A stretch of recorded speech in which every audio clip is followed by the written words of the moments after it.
Where'd you get the costume, Michelle? It's a thrift store? Oh, snap. Someone donated it to me.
It's funny that the In-N-Out delivery boys showed up, and I thought, they look like TV personalities. I'll just have them out here. I hope you feel special, Borja. Meanwhile, I'm working the audience, and I'll sit to the second verse. I'm like, well, they love the second verse. I'm so excited with the second verse. They really come alive with the second verse, I gotta be honest. And I also want you to know, Mike, you owe me, because that was a strategic move that I gave Ackles, the gentleman, your burger, and I gave Pelican the fries, because he had eaten that burger. You would have gotten the wrapper. That's not to say I didn't lick the burger backstage. The value, full disclosure. The value of that burger just went up. Ladies and gentlemen, City of Millbrae, Jensen and Jared Padalecki.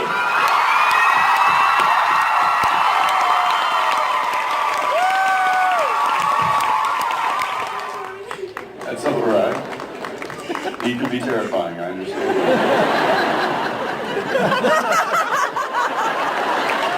I'll never forget, there was, you and Misha were trading some friends back and forth. And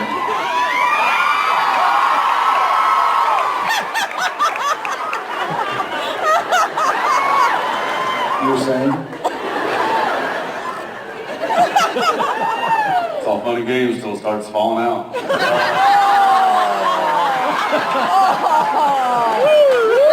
Am I right, Mike?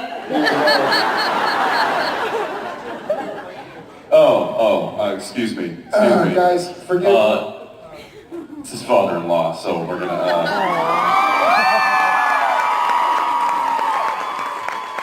Richard Gere, ladies and gentlemen. Who here didn't know that Jen's father was Richard Gere? There's some kids out there going, who's Richard Gere?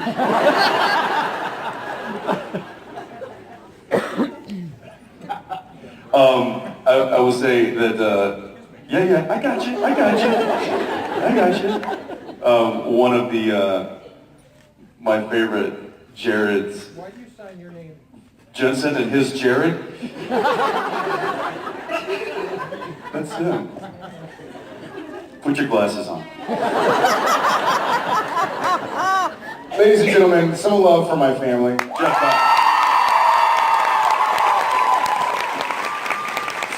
So Jared and me are trading some pranks back and forth, and Jared comes up to me, I mean, in all seriousness, he comes up and he's like, hey man, how much do you think Misha's car is gonna cost me? And I'm like, what'd you do? He's like, I haven't done it yet, I'm just thinking how much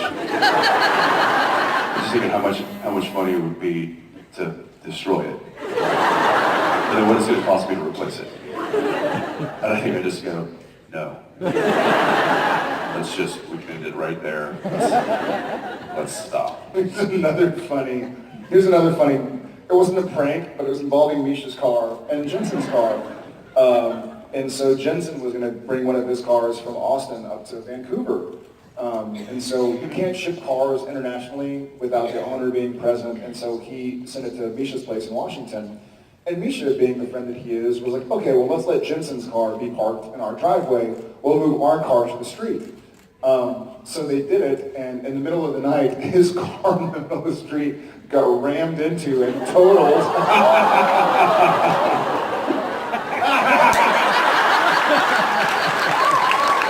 And we only had to pay the guy like $100 to drive his car into Misha's car. He still thinks it was an accident. Don't tell him that. Prank's gone right. Prank's gone perfect. Perfect execution. Thank you, man. Hi. I'm scared of bears. Oh, don't awe me. Y'all are the kind of people that will like hold a panda bear and then it takes your head off. Because they're so cute. It's like the cute raccoons that claw your eyes out. Bears are scary to me. So my father and I. Same size. Because we're the same size. Has there ever been a moose versus bear caught in the wild? Yeah? Who won? The bear? All right. See? My father-in-law and my mother-in-law, they live in Idaho for a large amount of the year, and it's beautiful. And there are mountains, and there's snow, and there are creeks, and there are bears. And so people always talk about, they'll come down to Texas and they'll see pictures of our bugs, and they're like, in Vancouver, they'll be like, I'm moving to Texas, look at those bugs. And I'll be like, yeah, we know bears. The bear eats the bugs. I think bears are pretty scary to me. Revenant didn't help. So, yeah. That whole movie didn't help. Winnie the Pooh. Yeah, you scared of Winnie the Pooh? Wait, what? You see what you did? How dare you? Winnie the Pooh is real. Winnie the Pooh is real. Winnie the Pooh isn't real. No, I'm not scared of Winnie the Pooh. Jerk.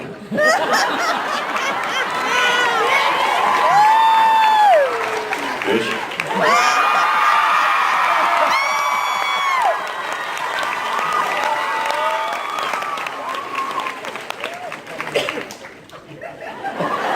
What is your best and most greatest fear? Not bears. Bugs?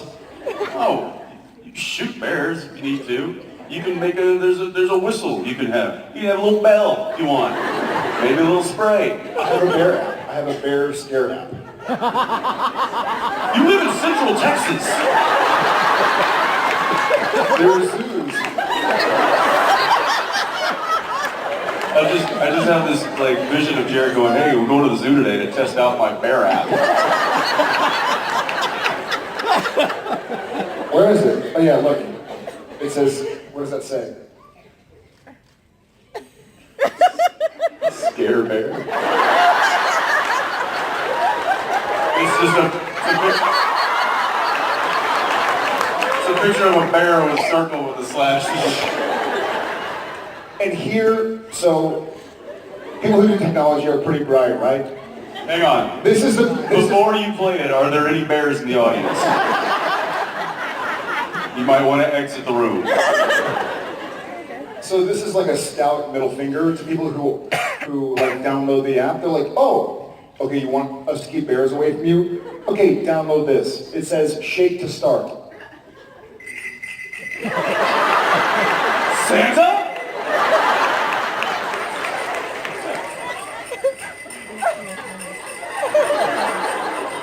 That's not gonna scare a bear. Apparently it will. It's called Scare Bear. There's also the rocks.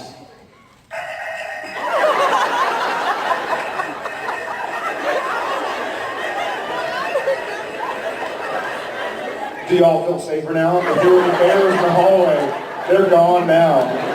I mean, it felt like a prank, right? It's like, hey, if you're going to be in bear country, download this app. It's like $8.99. And then you download it, and it's like a scary face. It's like, show them this scary face and they'll run away. Show them a Jingle Bells song. Like, you can't think of anything. I just love, no, it's just, you know, a bear's charging you and you're like, where's my code? I don't need a code. I have fingerprint.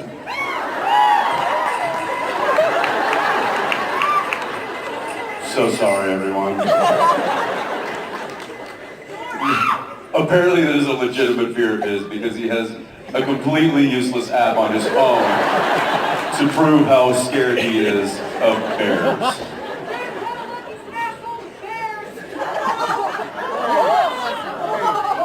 What is your fear? I'm not afraid of anything. Except fear itself. There you go. What is your greatest fear? Clouds. Okay.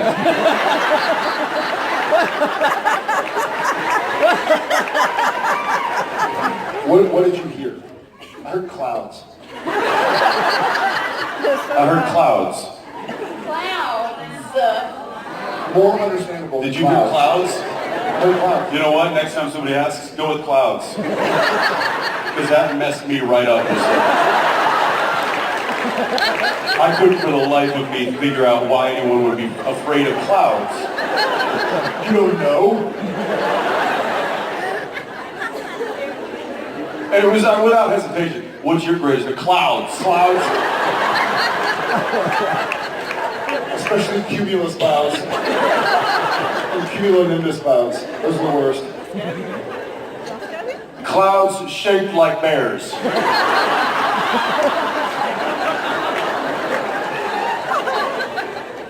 Yeah, I just got real. It's not even Thanks. Hey, have you seen It? Yeah? It's really cute. You should watch it again. Are there clouds in it? Yes, there are. A lot of skies? Thank you very much. When you get to be together, because I know you're not together a lot. I have an absolute answer for that. It started out on Sunday. We call it our Sunday breakfast. So if I have a normal, and it sometimes happens on Saturdays, like yesterday. Sometimes it happens on Tuesdays. But yeah, go Tuesday. Taco Tuesday.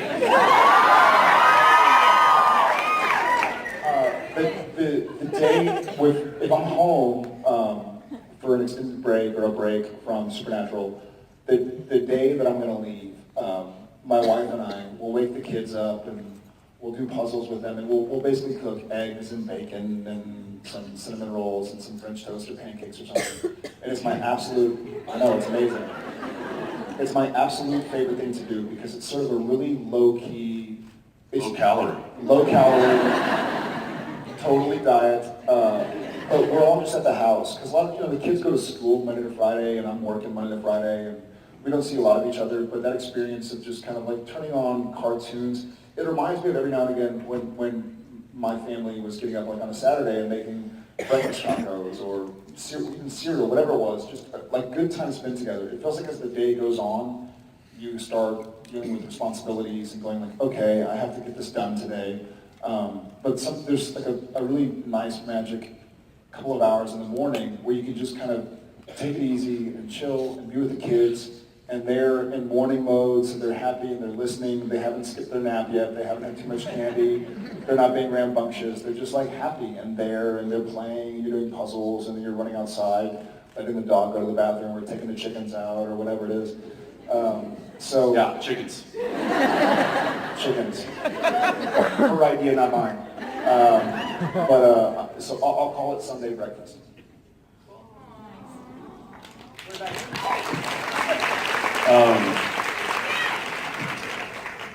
Yeah, we don't necessarily have a name for it, but it is those quiet moments, when either in the morning after we've just woken up and we're all in the kitchen, making breakfast, or even late at night, we all. I mean, there's now two more, so there's going to be probably some new things that are going to develop, which I'm really excited about. But previously, with just the three of us, I always really enjoyed just sitting on the couch and watching a movie, even though it was a child's movie, I didn't care. I would just sit there and JJ would fall asleep, and then this is something that I actually dreamed about as soon as we knew we were having a little girl, was picking her up and carrying her upstairs to bed. So that's it. Every time that happens, it's like my heart expands. And it was just a few weeks ago, and she kind of woke up while I was carrying her, and she reached out and she touched my face. She goes, "Daddy, you're so strong."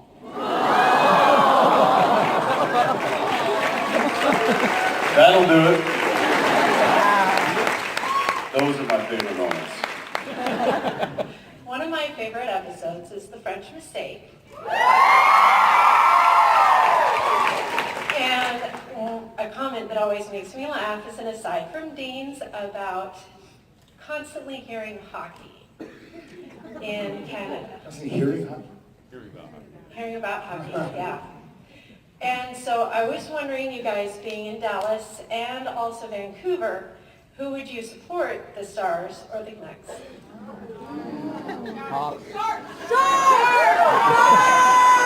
The Sharks.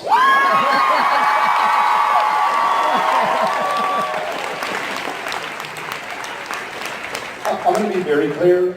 Having grown up in San Antonio, we had a minor team called the Iguanas, which I don't know why Iguanas were like going to be a good hockey mascot. Like, oh no, iguanas on the ice. You better be careful. But I want to say I'm 90% sure I didn't know Texas had a hockey team until I read that the Stars won the Stanley Cup. I've seen more than my fair share of Canucks games. So of the Stars and the Canucks, I'd have to go with Canucks because I really learned about hockey in Vancouver. But Sharks, about that, obviously. Call yourself a patriot. And what is hockey? My favorite was, I may have told the story, but when a few years ago when the LA Kings won the cup, they hang on. Vancouver, I think they were picked to win and go all the way. Like they were the #1 team or something like that. They lost. Either they lost to the Kings or they lost in like the first round of the playoffs. Something to that degree. But anyway, I was still living in LA at the time and flying back and forth. And when the Kings won, I came back up. And the crew was very upset because Vancouver had lost and then the Kings won. I was like, hey guys, guess what? Apparently LA has a hockey team and we just won the Stanley Award. That's crazy. What happened to your team? Oh, I got so much hatred for that. But I loved it. I would have to, it's interesting because the Stars, which used to be the North Stars in Minnesota, am I right? Well, fun fact for you hockey people. That's all I know. They came to Dallas just before I kind of moved away from Dallas and moved out to the West Coast. So I never really had that I never grew into a fan. I didn't have them growing up, so that was never really around. So I don't have a real big tie to the Stars other than the fact that they play in my birth town. I certainly have probably more knowledge of the Canucks just because I've been there for the past 15 years. But if it came down to it, I'd probably have to choose a U.S. team over a Canadian team.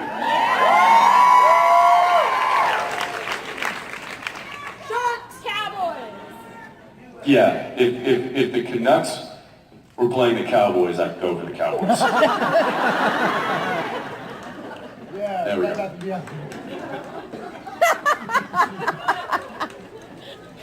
Nothing. Thank you very much. I don't get the chance to cook as much as I like. Thanksgiving was fun. I put an 18-pound turkey on the green egg, brined it, marinated it, and had a really awesome time. Had some friends over, poured some of his beer out of a keg, and went swimming, watched the Cowboys. It was a fun day. maybe sounds cheesy, but I love just classic veggies like grilled broccoli or sauteed broccoli or asparagus. Grilled broccoli. Grilled broccoli is amazing. Are you kidding? So good. Yeah. Grilling broccoli is phenomenal. We used to do that at Marine. You're dead to me. And steak. Try zucchini. Lead with the steak. No, Don't lead with broccoli. steaks and omelets. I really like to peel the Brussels sprouts. Get all those really good leaves off first, and then I like to chop the parts into about quarters, If you right? thinly cut star fruit, And if you saute them in a light mustard sauce. Broccoli? onions and mushrooms and steak. What about you, Jensen? Like Jared, I was blessed with a wife that is very, very talented in the kitchen. So Danielle certainly does a lot of her cooking and does it all from scratch. She inherited her mother's skill of cooking. So I got lucky there, but I will say that she was not at up to speed, so to speak, this Thanksgiving.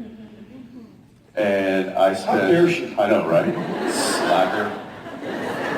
So I spent 9 hours prepping Wednesday for He for said some pictures to reason. me, he was wearing like a welding mask. I was like, I'm brining a turkey. What are you doing? No, they were onion goggles. And they were Also known as goggles. they actually say onion goggles on them. Because you can charge more if you're at onion. You can also buy goggles. Those glasses. But they're not going to say onion Or a goggles on them. welding mask. Onion welding mask.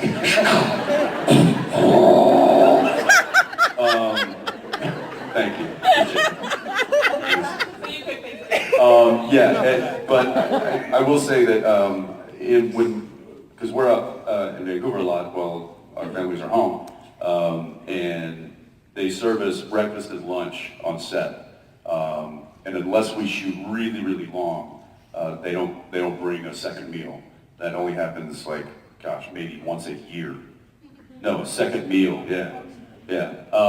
They bring us out some food and stuff. People rarely go home hungry, but I usually try to avoid eating too much on set because I really want to get home and have my broccoli. It's grilled I don't want to talk broccoli. about it. There's, I don't talk there's about fire involved. Done with the broccoli.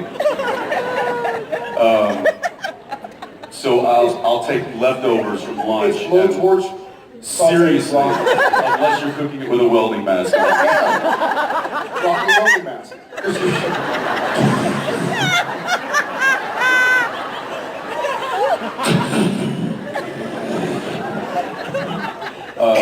And I'll take the leftovers home, and I usually do a full chop everything up, saute it, and sriracha, baby.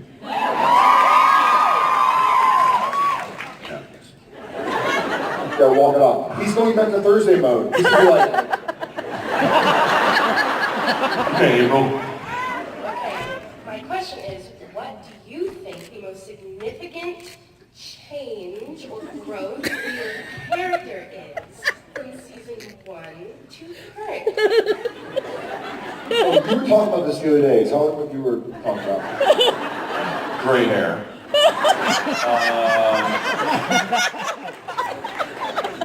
Your muscles. Twins.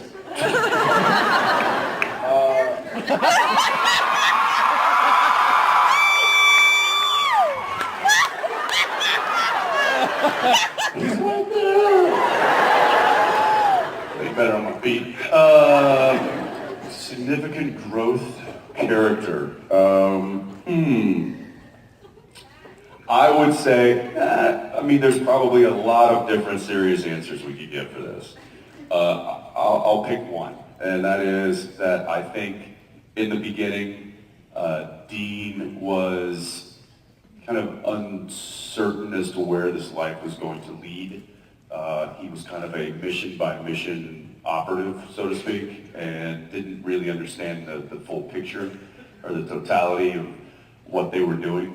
I think since what they've gone through and the amount that they've gone through, I think Dean now understands that this is his calling and this is what he was meant to do, and no amount of trying to lead a different life, a domestic, whatever you want to call it, this will always call him back. And I think he now is content with being in this life and being alongside his brother and fighting to the end, for not only for each other but for the greater good. So Yeah.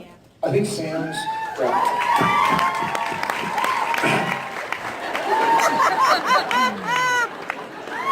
You bought me some time, thank you. I think Sam's is actually similar. I think Sam's is, for a long time, when we met Sam in the pilot, he had this whole plan for how his life was going to be. He was going to go to college, he was going to graduate, he was going to go to law school, he was going to marry Jess, he was going to have 2.3 kids and a white picket fence, and life was going to be clean, nothing bad was ever going to darken his life. 2.3. look it up. Look it up. So gradually Sam has figured out that life happens, and there's a great quote, man plans, God laughs. And y'all just saw God here a second ago. I think Sam has learned to go with the flow, and the more he tried to fight it. There's another great quote that's one of my favorites. What's the best way to say this? The quote itself.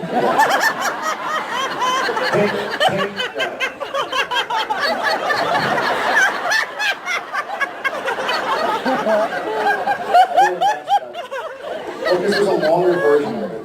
The short version is... Abraham, like he said it best when he said, how do I want to put this?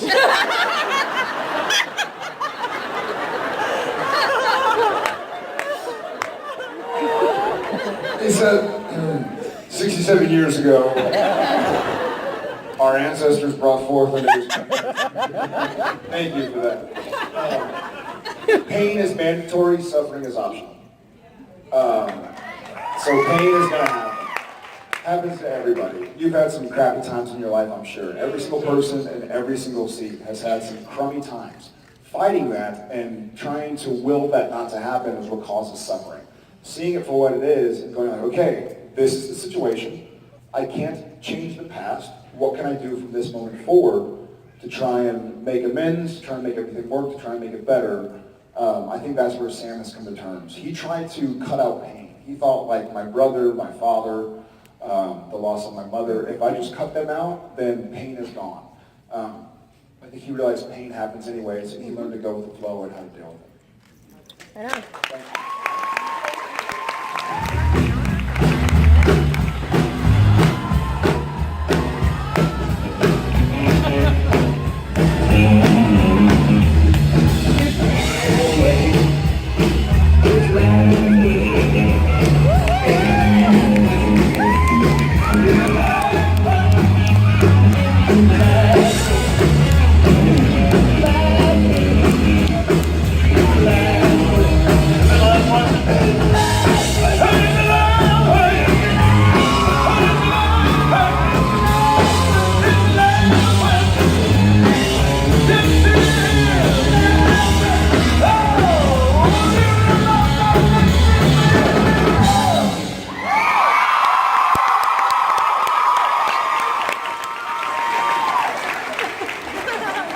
So this is the second to last question.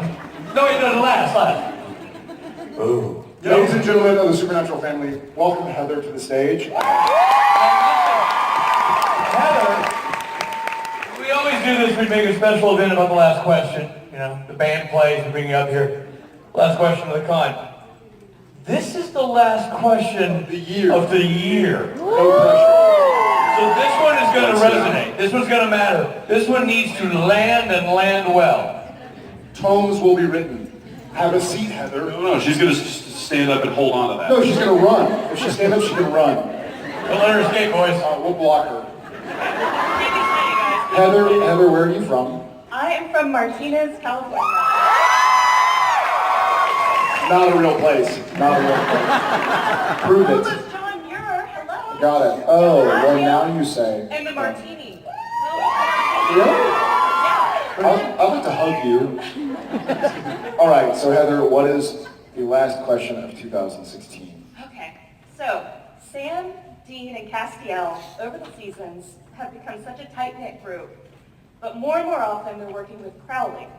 So I'm just wondering if your characters are going to get to the point where they accept him as one of the good guys. I hope not. That was a great question. No, do you think he'll be kind of folded into the tribe, so to speak? Don't do that gesture while saying folded into the tribe. You think he'll...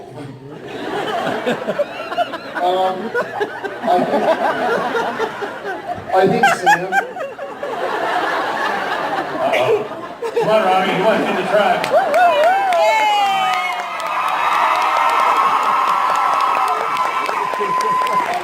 I personally think Sam is probably once bitten, twice shy in his last relationship with the demon.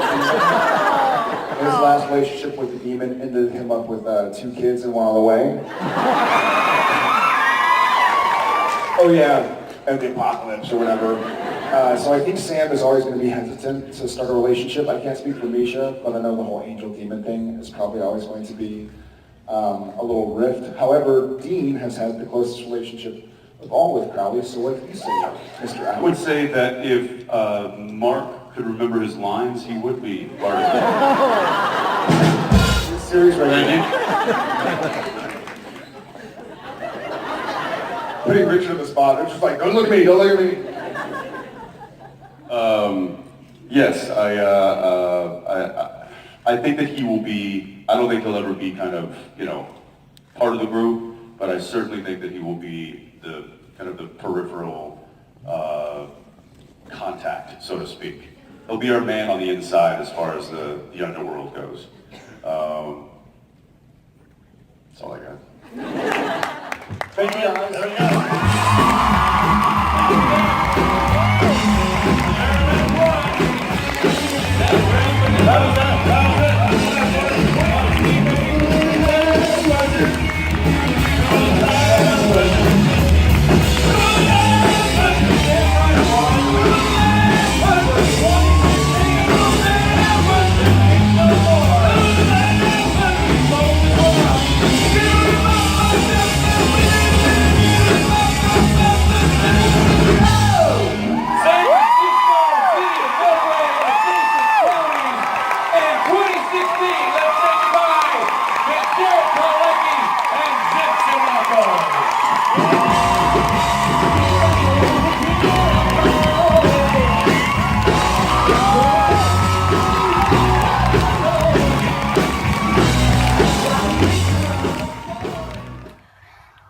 Hey, SBN family. We wanted to call and check in from set. So here we are on Monday, December 5th. Jensen is in charge of the lighting. Nice work. Nice work. Not just a pretty face. Yeah, he's currently figuring out the shadows. He's using his light meter. Excuse Our him. director of photography. Yeah, also known as Dean Winchester. So we have some cool updates about our love campaign. And is he still? We're good. All right. Hi Tina D, by the way. You win your first place. Kristen Peluso, we love you back. We had some really cool news about our love campaign. So I'm a long arm guy, sorry. I'm supposed to be the camera operator, so Yeah, you're not. So doing Misha well. was the talent. Jensen was the lighting director, and I was the camera operator. I have the longest arms. Failing miserably. Failing all around. This framing makes me look really tiny. You in the I look foreground. enormous. How about this? Much better. That's better. Thank you. You're welcome. Again, guys, ready? Misha, you're tiny. All right. Honestly, it's through y'all's support, through the love that y'all share, that we can do something like this. And this is just the beginning, guys. So keep it up. We're proud of y'all. We love y'all, and we'll see you soon. Here's to another great week. Love you, SBN family. Happy holidays, everybody. And we're going to be supporting other families and announcing what we've been able to do from the proceeds of this campaign in the coming days and weeks. So thank you, you guys. We are very grateful to have you as part of our family. And true to form, Jensen's eating. So, all right. Love Bye, y'all. guys.